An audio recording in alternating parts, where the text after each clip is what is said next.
በ45 ቀን ውስጥ አሜሪካ በ45 ቀን 300,000 45 ቀን የሰላማዊ ህዝባዊ እምቢተኝነት ትግል ይሄን አምባገነን መንግስት ማንበርከክ ማሸነፍ ይቻላል። 45 ሲባዛ በ45 4 ሲባዛ በ5 20 5 ሲባዛ በ5 25 አለቀ።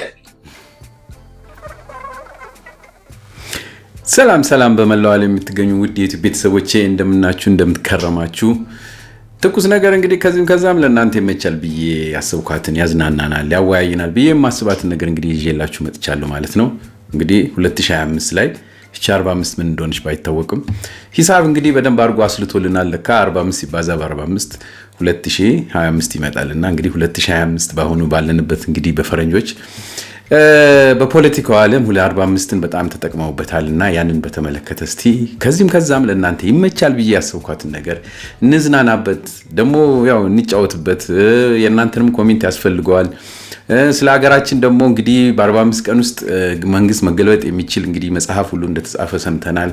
ብዙ የሚሰሙ ነገሮች ስላሉ እስቲ እነሱን ሰብሰብ አድርጌ 45 በምትለዋ ነገር እንነጋገርባት። እስቲ ዛሬ ዘና ፈታ ብላችሁ እቺ ነገር አይታችሁ የራሳችሁን ኮሜንት ስጡ። ከወደዳችሁ አይተለምድቻችኋል ላይክ አድርጉልኝ።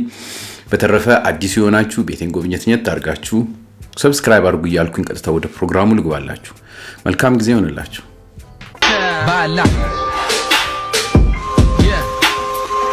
ጉራ ብቻ ፉከራ ለሰው እይታ ብቻ ጉራ ብቻ ትደርጋ ብቻው ማሳያ ፊሽታ ብቻ ጉራ ብቻ ስኬት ይወጡ ቀናውን ብቻ ጉራ ብቻ አዳሜም ሰምቶ መሸወድ ብቻ ይላል ጥምጥም ይላል ሲጥም ቅልጥም ይላል ፍጹም ዞር ብሎ ሐሜቱን ግጥም ይላል ስትወርቅ ይሄ ልጅ አይለወጥም ይላል ስታድግ አስተዳደጉ ማይታወቅም ሮጦ ነው ሲሾው ባዕድ አምልኮ ነው ከሻው አይነግርህም መውደቁንማ በቲቪ መስኮ ጭራሽ አይረዳህም ለሰው ካልታየ እንኳን የሩብ ግማሽ ከመከረም ሊሸጥ ነው ገዢ መድረክ ሊያደርግ ነው ጀግና ካለ ሊጥድ ነው ባሩር ሽታ ሊግት ነው ጠርጥር ከከፉ ውስጥ አለ ስንጥር መንጥር ከጀርባ አለ ሁሌ ሚስጥር ቸርችር እኔ ገዢ በሚዛ ስፍር ፈልፍል ከይዘቴ ትንሽ ምክር የምሽት ዜና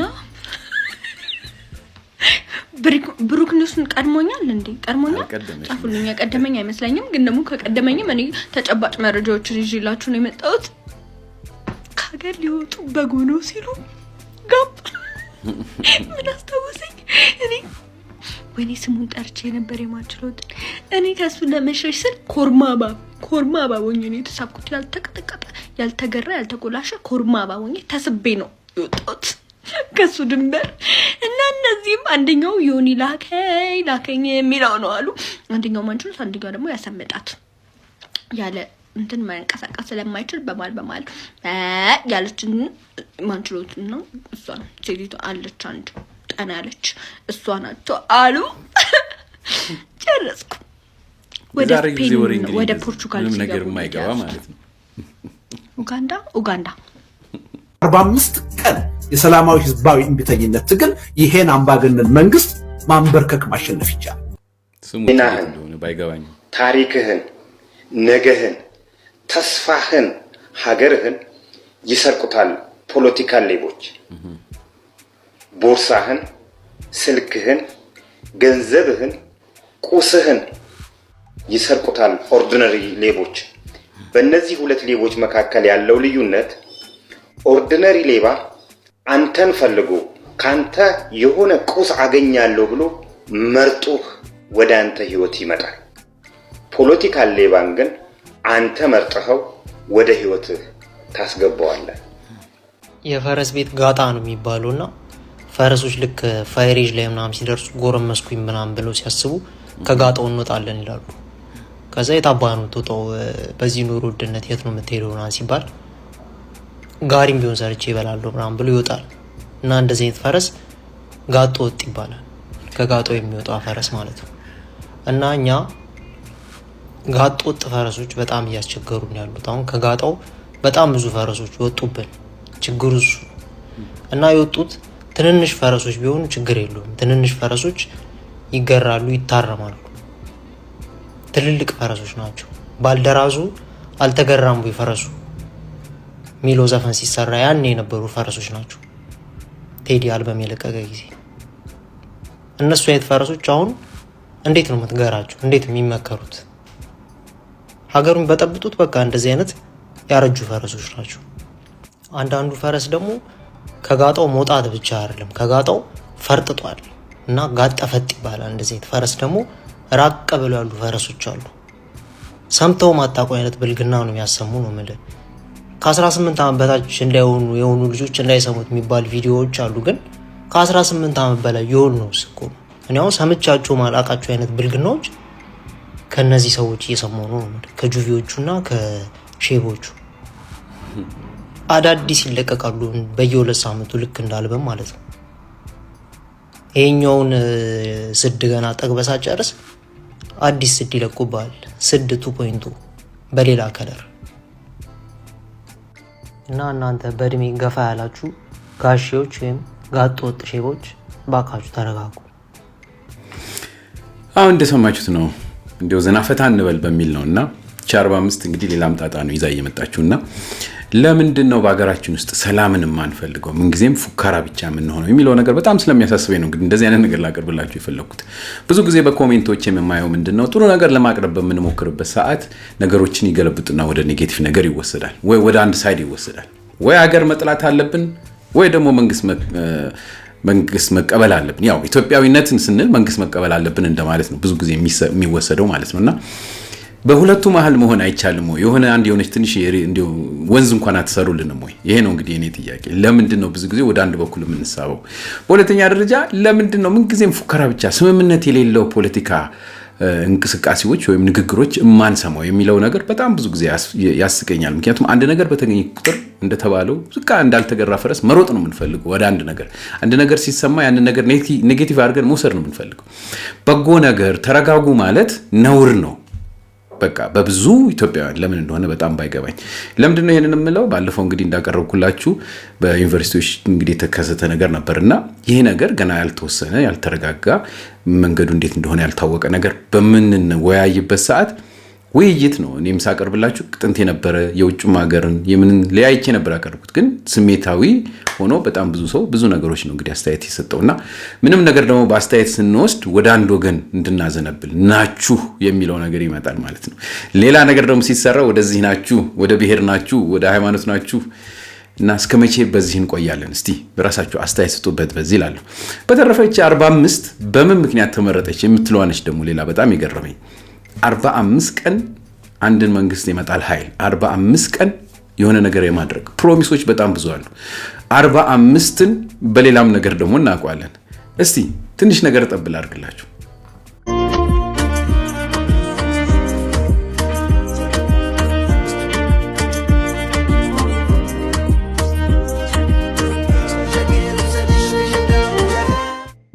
በ45 ቀን 300,000 የተጠራ ትርፍ የምናገኝበትን ስራ ጠቁማችኋል። ፈርቻለሁ እኔም ፈርቻለሁ እሱም ፈርቷል። ሰው ሁሉ ፍሪ ነው። Donald Trump served as the 45th President of the United States from 2017 to 2021. Donald J. Trump, a businessman and reality TV star, was inaugurated as the 45th President of the United States on January 20th, 2017. Who is the 45th President of the United States? Was it George Bush? George Bush. How do you know that? 45th? George Bush, final answer? Go. I don't know how you'd know. Well, unless Trump you have it memorized. 50-something. So George Bush was was recent. Too recent. Don't you think? Well, you taking a guess? It's that or it's George Bush's father? The first. Yeah. Okay, just say George that. Bush the first. Wait, who was before Obama? Fuck you. We're drunk, sorry. Drugs and alcohol have ruined my life. Was it Bush? I don't know. Bush. Abraham Lincoln. That is correct. Oh my God, are you serious? I'm not serious. እና ለምንድን ነው እናቀርብኩላችሁ ደግሞ 45 በመላው ዓለም በተለያዩ አይነት ነገሮች ይመነዘራሉ። የኛን ሀገር ብቻ እንየው። ሌላው 45 በጣም የሚያስቃችሁ ምንድነው መሰላችሁ? በዚህ ሀገር ላይ የሚላኩት ኢትዮጵያውያኖች በሙሉ እዛ ኢትዮጵያ ውስጥ አዲስ አበባ ውስጥ ያሉ ኤጀንቶች በምን ምክንያት እንደሆነ አላውቅም በ45 ቀን ውስጥ ፕሮሰስ እንጨርሳለን ነው የሚሉት። እንግዲህ አብዛኞቹ ኢትዮጵያውያን በኖርዝ አሜሪካ በተለይ ያለ ህብረተሰብ ያውቃል። 45 ቀን ማለት እንግዲህ በጣም ትንሽ ነች። 1 ወር ተኩል ውስጥ አይደለም 1 ወር ተኩል በ3 ወር የሚያልቅለት ህብረተሰብ የለም እናውቃለን። 6 ወር ነው እንግዲህ ብዙ ጊዜ ቶሎ እንደ ትልቅ ነገር የምናወራው በ6 ወር ውስጥ አለቀለት ሲባል ነው እንግዲህ አንድ ፕሮሰስ የሚታወቀውና እንግዲህ እነዚህ የገንዘብ ጥማት ያለባቸው ህብረተሰቦችና ሰውን በጉጉት ብቻ የሚያቆዩ ሰዎች በ45 ቀን ውስጥ እንበላሃለን ነው ያው እንልካለን ሳይሆን እንበላሃለን አብዛኛው እየተሸወደ እንዳለ ሁላችንም እናውቃለንና እንግዲህ ይሄ ነው እንግዲህ አሁንም እዚህ ጋር እንግዲህ ፖለቲካው ምን አለ 45 ቀን ውስጥ እንግዲህ ተስፋ እንሰጣችኋለን ነው። እንዴት ነው የምንቀበለው ይሄን ነገር ማለት ነው? ለማንኛውም እስቲ ትንሽ ከባለ አጭበርባሪዎች ምን እንደሚሉ እናሳያችሁ። 1500 ብር ብቻ ከፍሎ ሙሉ ፎርሙ ተሞልቶለት ፍላይት ሪዘርቬሽን ኤምባሲዎቹ የሚጠይቋቸው ሪኳየርመንቶች አሉ። አውሮፕላን ፍላይት ሪዘርቬሽን አምጣ ይሏል። ፍላይት ሪዘርቬሽን እንሰራለታለን። ከዛ በኋላ ፎርሙ በአግባቡ ከዚህ በፊት ትራቭል አድርገህ ታውቃለህ ወይ? ትራቭል በ45 ቀን ውስጥ አሜሪካ እንዴት እንደሚገባ አብረን እናያለን ማለት ነው። ዛሬ 45ኛው ቀን ነው። ከዛሬ በኋላ 44 ቀን ነው። እያየን አብረን አሜሪካ እንገባለን። ቤተሰብ ሆናችሁ 44 ቀኑን እንዴት አሜሪካ እንደምንገባ እናያለን ማለት ነው። ባይ ባይ። ማስቆምጀት ይሏችኋል። እንደምን ዋላችሁ ውድ ኢትዮጵያኖች፣ ኤርትራኖች። ዛሬ ዋናው የመጣሁበት ምክንያት ሰራተኛ ይፈልጋሉና አለቆቼ በሬዲዮ አስጠርተውኝ ዛሬ ስራ የሚፈልግ ሰራተኛ ካለ ለወንድ ብቻ ነው፣ ለሴቶችም አሉ ግን አፕላይ አድርጋችሁ ነው። ለወንዶች ግን ሌላ አገር ሆናችሁ ስራ ያጣችሁ ወርማርቱስ መስራት የምትፈልጉ ወይም እዚህ ሀገር ውስጥ ሙቭ ለማድረግ የምትፈልጉ ካላችሁ ቢያንስ ከ3 እስከ 7 ሰራተኛ ወንዶች ይፈልጋሉ። እሱም ደግሞ ስቶር ውስጥ ነው፣ እቃ ማውረድ ነው ከመኪና ላይ። ያው አታውርዱም፣ አትሸከሙም፣ ማሽኑ ነው ተሸክሞ የሚያመጣው። ካመጣ በኋላ ደግሞ እቃውን ቦታ አስገብቶ መደርደር ነው። ይሄንን የምትፈልጉ ሰዎች ካላችሁ መሴጅ ላይ ጻፉልኝ። በነገራችሁ ላይ ያለ ምንም ግልት ህጋዊ ዶክመንት አስይዘው እዚሁ በዱቤ የሚልኩ አንድ ድርጅት አስተዋውቃችሁ። የጉዞ አማካሪ የግል ድርጅት ናቸው። 80% የዱቤ አገልግሎትን አመቻችቶልናል። በትክክለኛ የሰራተኞች እጥረት ያጋጠማት ጀርመን ተጨማሪ 200,000 የስራ ቪዛዎችን አጸደቀች። ከፍተኛ የሰራተኞች እጥረት ያጋጠማት ጀርመን በተለያየ ሙያ ለሰለጠኑ ባለሙያዎች 200,000 የስራ ቪዛ ልትሰጥ መሆኑን አስታውቃለች። እንደምታዩት ነው እንግዲህ እንደዚህ አይነት ኤጀንሲዎች በጣም በብዙ አሉ በሀገራችን። እንደው ማን ከምን ጋር ተመካክረው በምን እንደሆነ ባይታወቅም አብዛኞቹ የሚያወሩት ስለ 45 ነው። እንግዲህ ይሄ ምኞት በዚህ ቁጥር ላይ ሰው በሙሉ ተኝቶበታል ማለት ነው። እንግዲህ እኛም ፖለቲሻኖች ተነስተው እንግዲህ ያው መጽሐፍ ተጽፎ በ45 ቀን ውስጥ በምን አይነት ስትራቴጂ አዲስ አበባን መቆጣጠር እንደሚቻል ነው እንግዲህ እስከዛሬ ድረስ እንግዲህ ስንት አይነት ጦርነት እንዳለ እንዳየን እናውቃለን። ነገር ግን የተጻፈ ነገር እንግዲህ ተግባራዊ ይሆናል ወይ ብሎ ተስፋ የሚያደርግ ህብረተሰብ እንግዲህ እቺን 45 ቀን ይጠብቃል ማለት ነው። ትንሽ እስቲ እንስማ።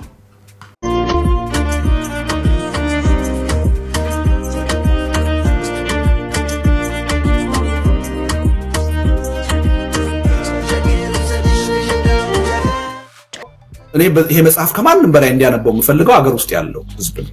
ምክንያቱም የትግሉ ዋና ተዋናኝ የሚሆነው ህዝቡ አገር ቤት ያለው ህዝብ በሰዋዕትነት የሚከፍለው አገር ውስጥ ያለው ህዝብ ነውና ይሄ ህዝብ እንዲያነበው ፈልጋለሁ።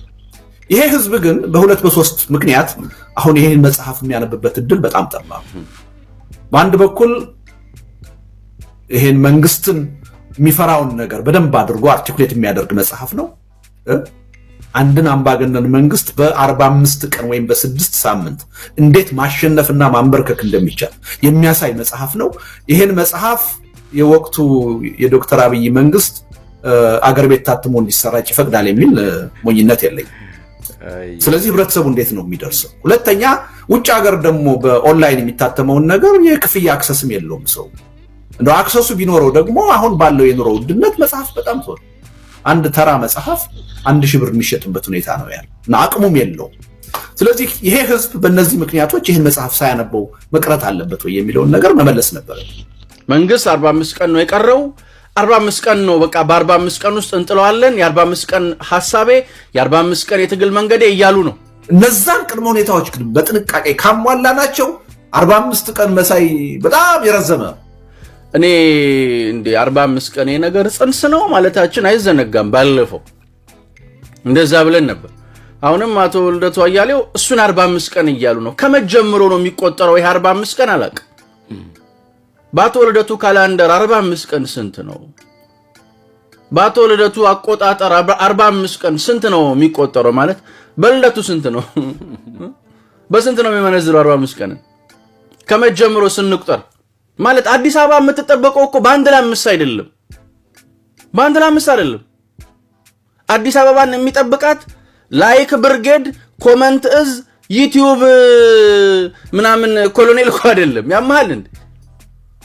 እናንተ ነገሩን ሁሉ በላይክ እዝና በኮሜንት ብርጌድ ነው የምታሰሉት እንደዛ አይደለም አዲስ አበባ ዓለም በደረሰበት የቴክኖሎጂ አቅም ነው እየተሰራችና እየተገነባች ያለው ጋይሶቼ እንደምን ዋላችሁ ሰላም ናችሁ ወይ እነዚህ እንግዲህ የደም ነጋዴዎች ባንዳዎች የናጡት ነካሾች ናቸው የአዲስ አበባ ወጣቶች ላይ እንግዲህ ትልቅ የሆነ የሞት አዋጅ ይዘው የመጡ ማለት በፖለቲካው ዙሪያ ላይ ለምንንቀሳቀስ ሰዎች በጣም እየተናደዱ የተበሳጩ ለምን እነሱ እንደሚፈልጉት መሆን ስላልቻለን ስለማንሆንላቸውም ልንሆንላቸውም ስለማንችል የአዲስ አበባ ወጣቶች ኢትዮጵያን ፔሪቬርስ ይባላል ይወላችሁ ሁሉ ጊዜ ማስተውሉ አቶ ልደቱ ትላንትና በ97 ምንረሳው ታሪክ አይደለም ትላንት ነው በ97 ያን ሁሉ ወጣት አስጨፍጨፈ ያን ሁሉ ወጣት አስገድለ እስር ቤት አሳስረ አንተ ግን ገንዘብ ተቀብለ ፈጥጠ ኢትዮጵያን ለቀ ወጣል አሁን ግን ይኸውልህ ያ ወጣት እኮ ነው ያ ወጣት አስደንግደህና አስደንብረ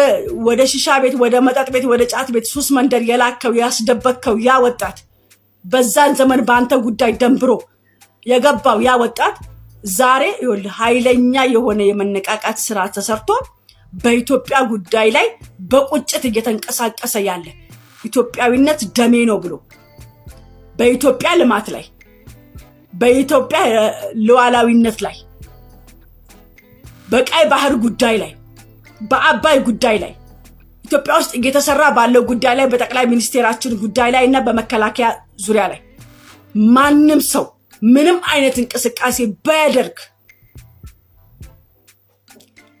የቀን ቅጀታችሁ ነው የምንሆንባችሁ የቀን ቅጀታችሁ ነው እንደሰማችሁት ነው እኔ ብዙ ጊዜ እንደዚህ አይነት ነገሮች ማቀርብላችሁ ወደ ፖለቲካው ስለመግባት ሳይሆን ነገር ግን አንዳንድ ጊዜ ፖለቲካም ሲሰራ እንዴት ነው ህብረተሰቡ የሚቀበለው ያን ነገር ብሎ የምን ጥናት አይደረግም እንዴት ነው ነገሮች እንዲሁ ዝም ብለን በመጣ ነው መቼም ይሄ ምስኪን ኢትዮጵያዊ የተነገረውን በሙሉ ሰምቶ ዝም ብሎ ወይ ማጨብጭቦ የሚከተል ነው በሚል ነው አይ ነው እንግዲህ አገር ውስጥ የሆኑ የተለያዩ ምሬቶች ምኖች እንዳሉ ሁላችንም እናውቃለን ኑሮም ችግርነት እንግዲህ በየትም ዓለም ላይም ኢትዮጵያም ደግሞ በጣም ያለበት እንደሆነ ሁላችንም እናውቃለን ነገር ግን ንግግሮች እስከመቼ ነው እንደዚህ የሚቀጥሉት የሚለው ነገር በጣም እንግዲህ ስለሚገርመኝ ነው ይሄን ነገር ላቀርብላችሁ ቻልኩት የራሳችሁን ኮሜንት ሰጡ አይ ነው ብዙ አይነት እንግዲህ ኮሜንት እንደሚመጣ ለማንኛውም ግን ዋናው ነገር ምንድነው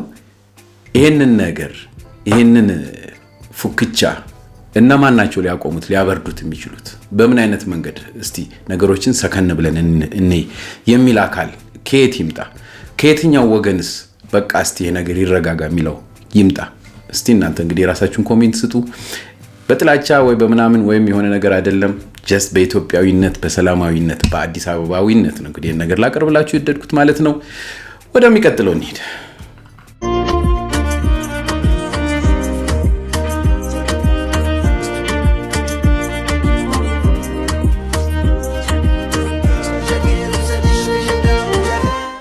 የማትከበሩበት ቦታ እንዳትገኙ የምትናቁበት አካባቢ እንዳትሉ የምትደመጡበት የምትሰሙበት ካልሆነ በቀር አታውሩ በቃ ዝም በሉ ተገኝታችሁ የማትኮሩበት ታይታችሁ የምታፍሩበት ቆማችሁ የምትሸማቀቁበት ዝር አትበሉ አንዳንዴም የእናንተ ጊዜ እስኪመጣ ቀረት ማለት ልመዱ የማይደርስ መስሏችሁ አትቸኩሉ ብዙዎቻችን መድረሳችን ላይ ቀር ስንንቀለቀል የምንሰበረው ተረጋጉ መዝሙር 45 አምላካችን መጠጊያችንና ኃይላችን ባገኘን በታላቅ መከራ ረዳታችን ነው ስለዚህ ምድር ብትነዋወጥ ተራሮችም ወደ ባህር ልብ ቢወሰዱ አንፈራም ውሆቻቸው ጮሁ ተናወጡም ተራሮችም ከኃይሉ የተነሳ ተናወጡ።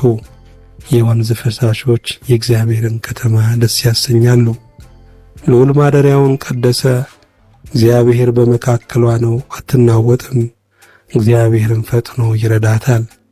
አሕዛብ ተናወጡ፣ መንግሥታትም ተመለሱ። እርሱ ቃሉን ሰጠ፣ ምድርም ተንቀጠቀጠች። የሰራዊት ጌታ ከእኛ ጋር ነው፣ የያዕቆብ አምላክ መጠጊያችን ነው። የእግዚአብሔርን ሥራ በምድርም ያደረገውንም ታምራት እንድታዩ ነው። እስከ ምድር ዳርቻ ድረስ ጦርነትን ይሽራል፣ ቀስትንም ይሰብራል፣ ጦርንም ይቆርጣል፣ በእሳትም ጋሻን ያቃጥላል። ረፉ፣ እኔ አምላክ እንደሆኑ እወቁ። በአሕዛብ ዘንድ ከፍ ከፍ ላለሁ፣ በምድር ላይም ከፍ ከፍ ላለሁ። የሰራዊት ጌታ ከእኛ ጋር ነው፣ የያዕቆብ አምላክ መጠጊያችን ነው። ያም ይሄም ተነስቶ አክስሞ ሊጥልህ ቢለፋ ቢጣጣር፣ አንተ ግን ምንጊዜም ተስፋና እምነትህን በፈጣሪ ላይ ጣል። ትሰማለህ? አንተ ባትፈልግም በሰው ሕይወት መግባት፣ ወደድክም ጠላህም ሰዎች ግን ካንተ ሕይወት አይርቁም በክፋት። ፈትፍተው ሲያቦኩ ቆጥረው እርምጃህን፣ ከማር ብትጣፍጥ ከግራዋ መሮ ከፍቶ ትሰማለህ የገዛ ስምህን። ነገረኛ ሆነ ደርሰ ባትገፋም፣ ራስህን አግልለ ሌላን ባታስከፋም፣ እወቅ መኖርህ የሚያመው ብዙ ሰው ይኖራል።